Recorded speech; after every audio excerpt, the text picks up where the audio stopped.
Nous avons commencé donc au mois de novembre une étude sur les différentes formes de prière. Et pour être honnête avec vous, à chaque fois que je creuse le sujet sur une forme de prière, je me dis waouh, en fait, je croyais savoir, mais je ne savais pas. Je croyais avoir compris, mais en fait, je n'avais pas compris. Et à chaque fois que je trouve ce que Dieu dit dans sa parole concernant une telle forme de prière, je suis moi-même enseigné et je trouve que c'est une très bonne chose.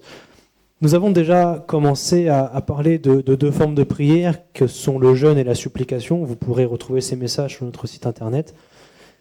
Et j'espère que vous avez mis cela en pratique. En ce qui me concerne, j'ai renoué avec la supplication, suite au message que j'ai pu donner il y a 2 semaines de cela. Pour être honnête avec vous, ça a fait du mal à ma fierté, mais ça a fait du bien à ma relation avec Dieu. Crier à Dieu, pleurer à Dieu, c'est quelque chose qui est très édifiant, mais il faut parfois mettre sa fierté de côté. Il nous reste donc 5 formes de prière à voir, et celle que nous allons voir aujourd'hui, c'est la 3e. Nous allons parler de requête. Alors vous allez me dire, oui, je sais ce que c'est la requête, c'est demander à Dieu. Oui, mais pas que. Si ce message tenait en une phrase, je ne vous le dirai pas ce matin. Nous avons vu du coup déjà donc le jeûne. Nous avons déjà vu la supplication. Nous allons voir la requête aujourd'hui. Il nous restera l'action de grâce, l'intercession, la louange et l'adoration. Aujourd'hui, nous allons donc nous poser cette question, qu'est-ce qu'une requête au sens biblique du terme et qu'est-ce qu'une requête conforme à la parole de Dieu? Comment faire monter une requête qui sera exaucée? Aujourd'hui encore, je vous invite à mettre de côté vos raisonnements et je vous invite à ne pas dire « je sais ». Parce que j'ai envie de dire qui est suffisant pour ces choses et lorsque Dieu nous enseigne sur quelque chose, on en a toujours à apprendre, quel que soit notre âge. Nous allons donc tous partir du principe ce matin que seul Dieu sait et que nous, ses enfants, nous avons encore des choses à apprendre de notre Seigneur parce que c'est celui qui règne au-dessus des cieux et de la terre et que ses voies ne sont pas nos voies, ni ses pensées, nos pensées. Je me base sur le verset donc d'Un Timothée chapitre 2 verset 1 ce matin. J'exhorte donc avant toute chose à faire des prières, des supplications, des requêtes, puis des actions de grâce pour tous les hommes. Alléluia. Seigneur, en ce matin, je te prie de bénir ta parole. Je te demande, Seigneur Jésus, que ta grâce repose sur moi et sur ton peuple afin qu'il soit attentif. Et que cela, Seigneur, change notre vision des choses. Nous voulons, Seigneur, prier selon ta volonté, comme cela a été plusieurs fois demandé. Tu es un Dieu qui bénit, tu es le Dieu qui enseigne, et nous voulons, Seigneur, que nos prières soient conformes à ta parole afin qu'elles soient exaucées. Amen. Alors, qu'est-ce qu'une requête ? D'habitude, si vous avez suivi les précédents messages, je vais chercher le sens du mot dans l'Ancien et le Nouveau Testament.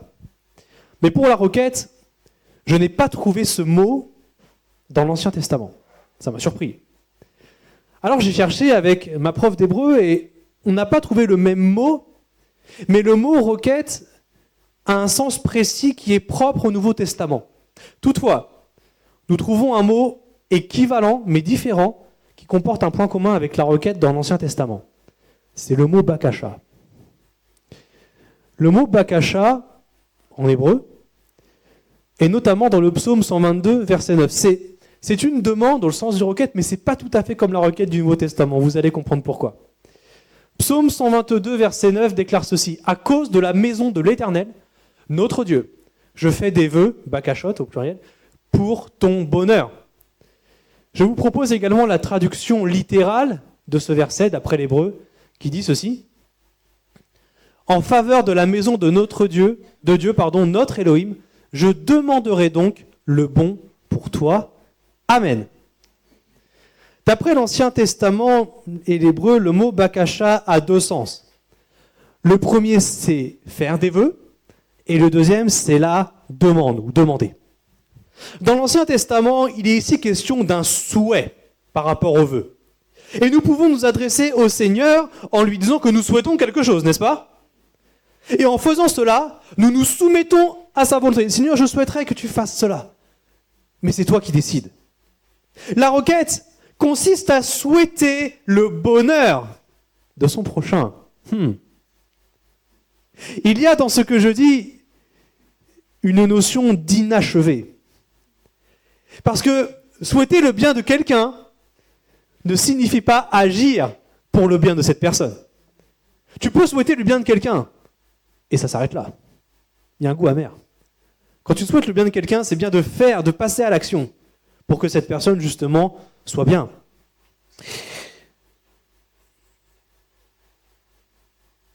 Le Nouveau Testament, nous allons le voir, va plus loin, parce que dans la Nouvelle Alliance, il nous est demandé d'aimer en action et avec vérité. Vous relirez Jacques chapitre 2, versets 15 et 16. Si tu souhaites le bonheur de ton frère ou de ta sœur, mais que tu ne fais rien pour cette personne, ça veut dire que tu demeures dans l'ancienne alliance.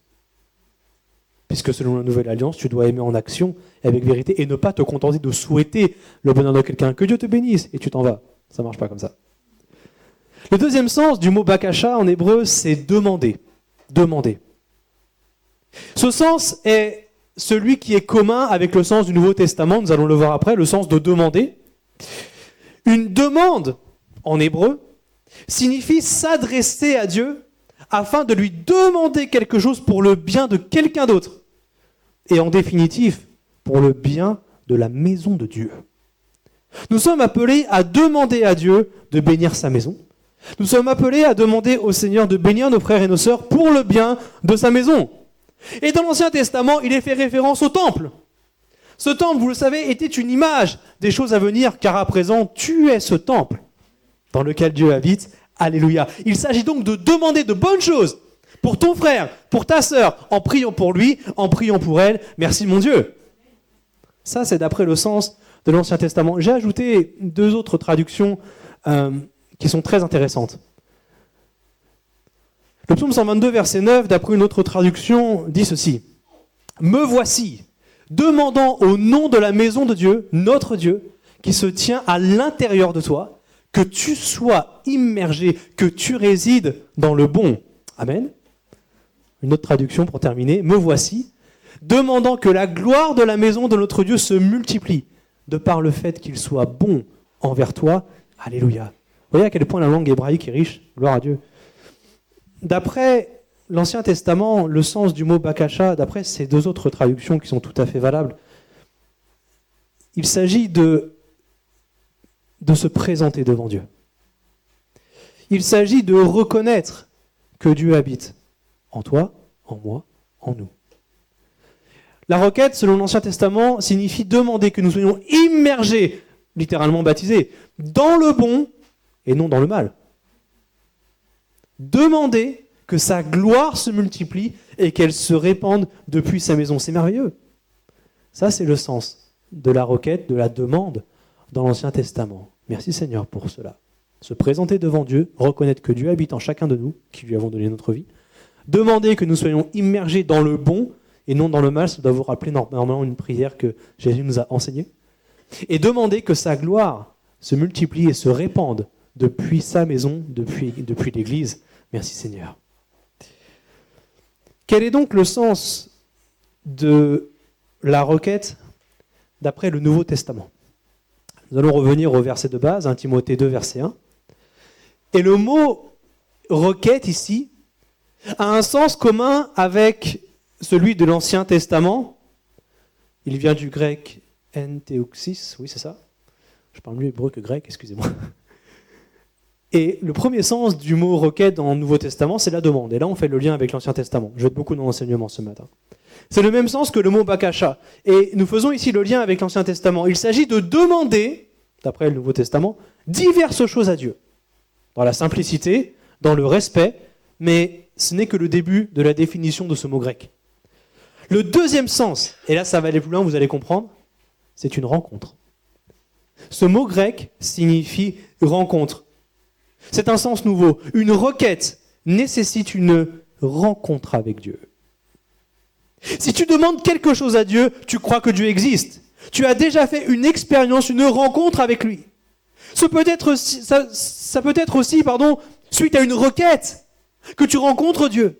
Une requête, ce n'est pas un échange virtuel avec Dieu. Et d'après le sens grec, une requête se fait dans la présence de Dieu. Et là, ça va plus loin que le sens de l'Ancienne Alliance. Le troisième sens, c'est venir ensemble. Parce que nous pouvons être plusieurs à demander autre chose au Seigneur, merci mon Dieu.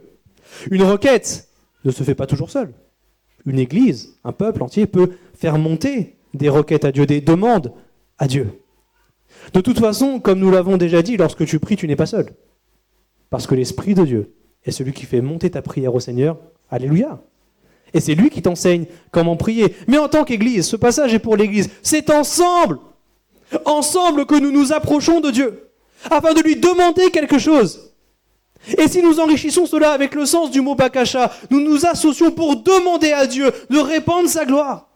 Nous nous associons pour demander à Dieu de nous faire résider dans le bon et non dans le mal. Et ça, c'est une bonne prière, n'est-ce pas? L'Église doit prier comme ça. Dire, Seigneur, en tant qu'Église, nous te demandons de nous garder dans le bon, de nous préserver du mal. Nous te demandons, Seigneur, que ta gloire repose sur nous et qu'elle se répande autour de nous afin que toi seul sois glorifié. C'est des prières comme ça. Et on le fait déjà. Et ça, c'est le sens même de la requête. Il y en a d'autres. Ce mot signifie également visiter. Une requête consiste à visiter Dieu, à aller à sa rencontre et aussi à lui demander de nous visiter. Qu'il vienne à notre rencontre. C'est le principe énoncé dans Jacques chapitre 4, verset 8. Approchez-vous de Dieu et il s'approchera de vous. Quand tu fais monter une requête à Dieu, tu lui demandes de venir dans ta vie.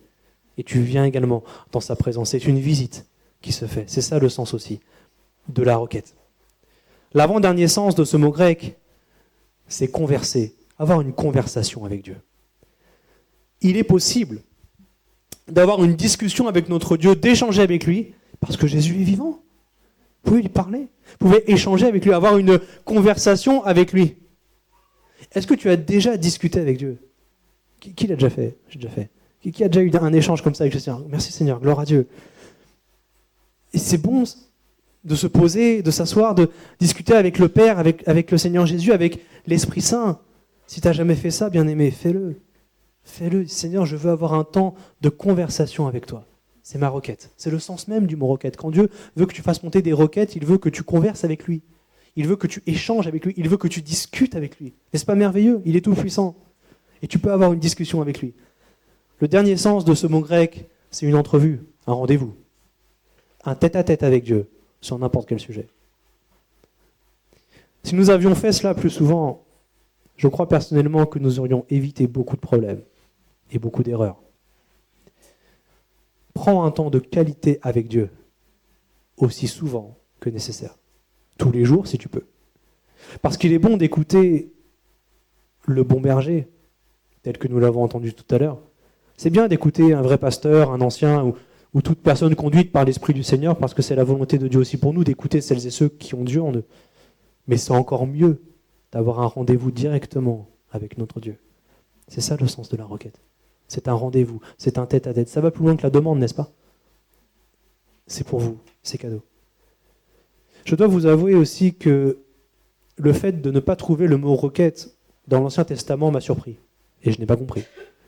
D'habitude, lorsqu'on trouve comme ça un mot-clé important pour notre vie chrétienne, c'est à la fois dans l'Ancien et le Nouveau Testament. Comme pour le jeûne, comme pour la prière, comme pour la supplication, pour l'action de grâce, la louange, l'adoration, l'intercession. Mais le mot requête se trouve uniquement dans le Nouveau Testament, avec ce sens-là. Et ça m'a posé problème. Et quand ça me pose problème, je demande à mon Père céleste. Et je dis, Seigneur, pourquoi? Pourquoi est-ce que le mot requête n'apparaît pas dans l'Ancien Testament? La réponse est simple. C'est que dans l'Ancien Testament, avoir un rendez-vous, une conversation, une entrevue, un tête-à-tête avec Dieu n'était pas pour tout le monde. C'était réservé à une élite, Abraham, Moïse, le souverain sacrificateur qui, une fois par an, rentrait dans le lieu très saint, et d'autres hommes et femmes de Dieu exceptionnels, mais pour le peuple, ce n'était pas possible. Ce n'était pas possible sans passer par un intermédiaire, parce que le voile était là. Mais dans le Nouveau Testament, le voile a été déchiré. Alors tout le monde a accès à la présence de Dieu. Tout le monde peut avoir une conversation avec Dieu. Tout le monde peut visiter Dieu. Tout le monde peut rencontrer Dieu. Tout le monde peut avoir un rendez-vous, une entrevue avec Dieu. Merci Seigneur. Et c'est pour ça que ce mot requête, ce sens-là n'apparaît que dans le Nouveau Testament et pas dans l'Ancien. Parce que grâce au sacrifice de Jésus, il est possible de vivre toute la dimension de la requête. Ce n'était pas possible dans l'Ancien Testament. Si tu crois que ça c'est possible, c'est que tu vis dans la Nouvelle Alliance. Si tu profites de cela, tu vis dans la Nouvelle Alliance. Alors que si tu te dis non, je ne peux pas rentrer en conversation avec Dieu, je suis trop ceci, je ne suis pas assez cela, j'ai besoin d'un intermédiaire, ça c'est la pensée de l'ancienne alliance. Change ça. Tu dis Seigneur, je considère que le voile a été déchiré, je peux rentrer dans ta présence quand je veux. Je n'ai pas besoin d'un souverain sacrificateur, je n'ai même pas besoin de mon pasteur, j'ai juste besoin de toi. Et tu peux comme ça rentrer librement et simplement dans la présence de Dieu parce que le voile a été déchiré. Gloire au Seigneur. Alors pourquoi la requête ? 1 Timothée chapitre 2, on continue avec les versets 2, 3 et 4. Pourquoi la requête ? Pour les rois, pour tous ceux qui sont élevés en dignité, afin que nous menions une vie paisible et tranquille en toute piété et honnêteté. Cela est bon et agréable devant Dieu notre Sauveur, qui veut que tous les hommes soient sauvés et parviennent à la connaissance de la vérité. Amen. Premièrement donc pour les autorités. Dieu nous demande de prier pour les autorités de notre pays, de notre ville, de notre arrondissement. Est-ce que vous connaissez le nom de vos élus ? Connaissez-vous le nom de votre maire ? Vous connaissez le nom du président ? Connaissez-vous le nom des ministres ? Connaissez-vous le nom du député de votre circonscription ? Je connais pour moi, je connais pour le 93. Est-ce que vous connaissez pour vous ? Si la réponse est oui, ça veut dire que vous priez déjà pour eux. Sinon, faites des recherches. Cherchez qui a été élu, qui est au gouvernement, qui a une influence politique sur le lieu où vous vivez. Parce que la requête, c'est une forme de prière qui convient pour prier pour les autorités. Notez ceci. C'est effectivement la forme qui convient pour les autorités. C'est la requête. Ce n'est pas l'intercession. Je développe ma pensée. Quand vous priez pour notre pays, pour les hommes et les femmes qui sont au gouvernement, ne passez pas votre temps à lier et à délier tout et n'importe quoi. Rappelez-vous ces paroles de l'apôtre Paul aux Éphésiens, nous n'avons pas à lutter contre la chair et le sang, mais contre les dominations, contre les autorités, contre les princes de ce monde de ténèbres, contre les esprits méchants dans les lieux célestes. Amen. Mon frère, ma sœur, le maire, le ministre, le député, le sénateur, le président de la République ne sont pas tes ennemis. Notre ennemi, c'est Satan. Alors quand vous priez pour les autorités, utilisez la requête. Utilisez un temps de qualité dans la présence de Dieu, un temps calme et un temps posé. Alléluia. Pourquoi prier selon la requête pour les autorités, mais également parce que, comme nous l'avons vu, cela est bon et agréable devant Dieu notre Sauveur. La volonté de Dieu est bonne, elle est agréable, elle est parfaite. Bonne, agréable et parfaite. On me demande souvent comment savoir la volonté de Dieu pour ma vie. La réponse est dans les Écritures. Aujourd'hui, malheureusement, trop de personnes ont recours à l'occultisme. Certains chrétiens attendent aussi d'un pasteur ou d'un prophète qu'il leur dise quelle est la volonté de Dieu pour leur vie. Toi, tu es prophète. Toi, tu es apôtre. Toi, tu es ceci. Toi, tu es cela. Toi, tu te marieras avec telle personne à tel moment. Toi, tu auras tant d'enfants, etc. Non, stop. C'est pas comme ça que ça marche. Qui peut remplacer Dieu ? Qui peut se substituer à sa voix ? Seul Dieu est Dieu. Et sa parole te donne tout ce dont tu as besoin. C'est elle seule qui te révèle sa volonté spécifique pour ta propre vie. C'est la parole de Dieu. Ce qui est bon, agréable et parfait. Voilà la volonté de Dieu pour chacun d'entre nous. S'il manque une de ces trois choses, c'est que ça ne vient pas de Dieu. La requête est ce que Dieu veut pour toi. Il désire que tu pries, que tu lui demandes des choses. Il veut que tu le visites, il veut te visiter, il veut que tu viennes à lui, il veut venir à toi, il veut discuter avec toi, avoir un rendez-vous, une entrevue avec toi. Merci Seigneur. Mais est-ce que toi tu le veux ? La balle est dans ton camp, mon frère, ma soeur bien-aimée. Dieu te propose. Je veux dire, un tête-à-tête avec le Tout-Puissant, ça ne se refuse pas. Alors tu dois le vouloir. Tu dois vouloir ce temps de qualité avec Dieu. Pour les autorités, parce que cela est bon et agréable devant Dieu notre Sauveur. Et également, il veut que tous les hommes soient sauvés et parviennent à la connaissance de la vérité. La requête, j'ajouterai avec l'intercession et la supplication, c'est la forme de prière qui est adéquate pour demander à Dieu de sauver quelqu'un. Tout comme la supplication et l'intercession, parce que la supplication, nous avons déjà parlé de cela, mais cela consiste à crier à Dieu avec larmes, mais parfois quand il s'agit de salut des personnes que nous aimons, un cri puissant sort de notre bouche pour que ces personnes soient sauvées. On pleure pour eux. Parce qu'on désire qu'ils rencontrent Jésus. On désire qu'ils soient sauvés. On désire qu'ils parviennent à la connaissance de la vérité. Et parfois, cela nous fait mal de voir qu'ils ne le sont pas. Qu'ils ne sont pas dans ce cas-là. Alors on crie, on pleure au Seigneur, on supplie Dieu de les sauver. Et ça, c'est très bien. Je dis aussi que l'intercession convient au salut des âmes parce que parfois, il faut combattre. Il faut parfois combattre face à l'adversaire, le diable, afin que ceux pour qui nous prions soient sauvés.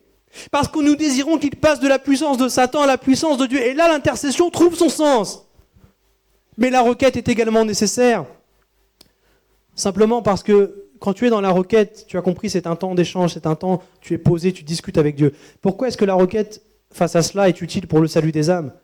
C'est parce qu'avoir un temps de discussion avec Dieu au sujet du salut des personnes pour qui tu pries, c'est avoir une stratégie. Tu vois là, Seigneur, j'en ai assez, telle personne n'est pas sauvée, je veux prier pour elle, etc. Mais quand tu es dans la requête, tu es dans le dialogue avec Dieu, ok ? Donc quand tu prends ce temps à part avec Dieu, tu dis, Seigneur, donne-moi une stratégie. Donne-moi des mots, donne-moi de faire quelque chose qui va les toucher, tu connais leur cœur. Et c'est comme ça que tu auras une idée venant de Dieu pour toucher celles et ceux qui ne le connaissent pas. Tu comprends ? Si tu es tout le temps à bombarder, Seigneur, je te prie, etc., Satan arrière de ma famille, tout ça, etc., tu supplies, ah, Seigneur, non, je pleure, comment pourras-tu recevoir une stratégie claire de Dieu ? Tu as besoin de te poser pour ça. C'est pour ça que la requête est utile pour le salut des âmes. Prie, supplie le Seigneur, pleure s'il le faut, intercède, tu peux combattre pour celles et ceux qui sont retenus captifs dans les griffes de l'adversaire, c'est une très bonne chose. Mais en ce qui concerne le salut, tu as besoin de la requête parce que ce temps d'entrevue avec Dieu te permet d'avoir une stratégie. Le bon comportement face à ceux qui ne sont pas sauvés. Nous avons besoin des intercesseurs. Merci pour celles qui prient en ce moment, gloire à Dieu. Mais nous avons aussi besoin de nous poser, frères et sœurs, de nous calmer, d'étudier avec Dieu la situation pour avoir la bonne idée au bon moment pour la bonne personne. Qui d'autre que le Saint-Esprit peut nous dire ça ? Connais-tu l'état du cœur de ta femme, de ton mari qui n'est pas sauvé ? Est-ce que tu connais le cœur de tes enfants qui ne sont pas sauvés ? Est-ce que je connais le cœur de ma mère, de mon père, de ma petite sœur qui ne sont pas sauvés ? Je ne le connais pas. Je sais juste qu'ils ont besoin de Dieu, mais je prie, je dis, Seigneur, donne-moi les mots, donne-moi le moment, donne-moi, s'ils sont sensibles à telle chose, donne-moi de le faire. Enfin, tu vois, ça sert à ça la requête. Tu te poses devant Dieu, tu discutes, tu dis, voilà Seigneur, j'ai besoin d'une stratégie pour toucher celles et ceux pour qui je prie afin qu'ils soient sauvés. Alléluia. Pourquoi la requête ? Un autre sens, le quatrième sens et le dernier, d'après le verset 4, pour que nous parvenions à la connaissance de la vérité. Pourquoi la requête nous permettrait de connaître la vérité ? Connaître, dans le sens biblique du terme, cela signifie être intime. Quand tu vois le mot connaître dans la Bible, ça signifie être intime. Quand Dieu te connaît, ça veut dire qu'il est intime avec toi. Quand tu connais Dieu, ça veut dire que tu es intime avec lui, qu'il connaît tout de toi. Je vous pose la question, frères et sœurs, et je me la pose aussi. Comment voulons-nous être intimes avec Dieu sans passer du temps avec lui ? C'est impossible. Nous devons passer du temps avec lui, d'où le sens de la requête, de l'entrevue, de la discussion, du rendez-vous, de venir avec et d'aller ensemble à sa rencontre. Parce que si nous passons du temps avec lui, nous le connaîtrons. Je peux être intime avec ma femme parce que ça fait 10 ans qu'on est mariés. Je passe du temps avec elle. Et si je ne la voyais jamais, je ne pourrais pas être intime avec elle. Si je suis intime avec Dieu, c'est parce que je passe du temps avec Dieu. Dieu, c'est la première personne à qui je m'adresse le matin en me levant, c'est la dernière à qui je m'adresse en me couchant. Je passe du temps avec lui parce que j'ai besoin de le connaître. Pour vous, parce que vous êtes l'Église et je vous aime. Mais j'ai besoin de connaître cela parce que je veux être intime avec lui. La barre est haute parce que Dieu veut que tu le connaisses aussi bien qu'il te connaît. Il veut que tu parles avec lui. Il veut être proche de toi. Alors je ne sais pas quelle fable vous avez pu croire, ou quelle croyance, ou quelle culture vous avez pu croire pour croire que Dieu est éloigné. Ce n'est pas vrai. Parce que le voile a été déchiré. Tu peux être proche de Dieu. Amen. N'imagine pas Dieu lointain. Il est près de toi, il est avec toi, il est à tes côtés. Il te porte, il t'entoure par devant, par derrière. Il est fidèle, il est avec toi tous les jours jusqu'à la fin du monde. Amen. La requête, c'est cette forme de prière qui nous invite à prendre notre temps. C'est bizarre comme concept, hein, surtout en région parisienne. Prends ton temps. J'en ai pas. La requête, cela va à l'encontre de beaucoup de vos rythmes de vie. Mais c'est une bonne chose. Et c'est ce que nous faisons ce matin, pendant ce culte. Vous avez noté cette paix, vous avez ressenti cette paix, ce calme qui est là ce matin. C'est parce que Dieu veut que nous ayons un temps posé avec lui. Ça, tu peux le faire chez toi aussi. Tu peux t'aménager du temps de prière pour que tu sois posé avec Dieu. Quand Dieu nous visite, nous prenons le temps de parler avec lui et surtout de l'écouter. C'est comme une visite à l'hôpital. Quand je veux voir quelqu'un sur un lit d'hôpital, j'arrive pas à dire « Salut, ça va, tiens, je prie pour toi » et 5 minutes après, je m'en vais. Ça prend des heures. Mais c'est une bonne chose. Et quand Dieu te visite, c'est la même chose. Tu ne vas pas dire « Ah, je viens te voir » et puis 3 minutes après, il n'est plus là. Non, Dieu n'est pas comme ça.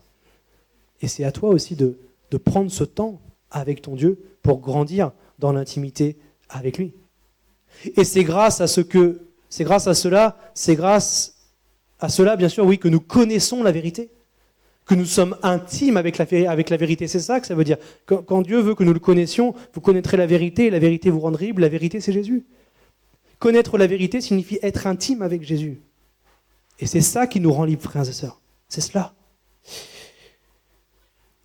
Je dois tout de même te prévenir, mon frère, ma sœur, parce que si tu passes du temps avec Dieu, tu connaîtras la vérité sur lui, c'est-à-dire que tu seras de plus en plus intime avec Jésus. Et ça, c'est la meilleure des choses. Parce que la vie éternelle, c'est connaître Dieu, Jean 17,3. Mais je dois aussi te prévenir que tu connaîtras la vérité sur toi.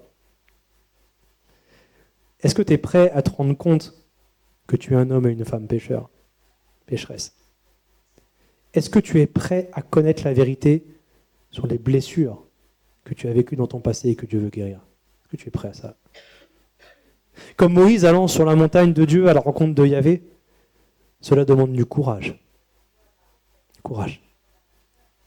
Je te pose la question, est-ce que tu as ce courage? Est-ce que tu as ce courage de venir dans la présence de Dieu qui te révélera des choses cachées sur lui, mais aussi sur ta propre vie? Je te le souhaite, parce que tu pourras aussi lui demander pardon, être libéré de ton passé et être guéri de tes blessures. Mais ça se fait que dans un temps de qualité avec Dieu, n'est-ce pas? Et ça sert à ça la requête. Ça sert à se poser dans la présence de Dieu pour connaître la vérité sur lui, mais également sur nous. Parfois ça ne fait pas du bien, mais lorsque Dieu révèle quelque chose qui est en nous, qui est caché, une blessure qui est là et que peut-être nous avons occulté, qui était dans notre inconscient et qui passe dans le conscient, frères et sœurs, c'est parce que Dieu veut te guérir. En fait, quand tu passes un temps dans la présence de Dieu comme ça, tu dis Seigneur, fais-moi passer un scanner. Tu me mets dans le scanner, j'ai passé il n'y a pas longtemps en IRM, tu rentres dans le truc, là, t'as un aimant géant, c'est un marteau-piqueur, ça fait mal à la tête. Mais quand Dieu vient dans ta vie, il scanne ta vie. Jésus a la flamme de feu dans les yeux. Ça veut dire que quand il te voit, il éclaire. Et il éclaire ce qui est à l'intérieur de toi. Quand Dieu te regarde, il voit ce qui est caché à l'intérieur de toi. Et quand tu es dans la requête, quand tu es dans le rendez-vous avec Dieu, quand Dieu te visite, que tu visites Dieu et que vous êtes ensemble, Dieu scanne ta vie. Et il te dit, ça va. Ça va pas. Là, tu es blessé. Je veux te guérir. Demande-moi pardon, etc. Tu vois, et c'est comme ça qu'on grandit dans la présence de Dieu. C'est pour ça que la requête est importante. C'est pour ça que la requête est importante, parce qu'elle contribue directement à notre croissance spirituelle. Merci Seigneur. Alors en conclusion, je dirais ceci.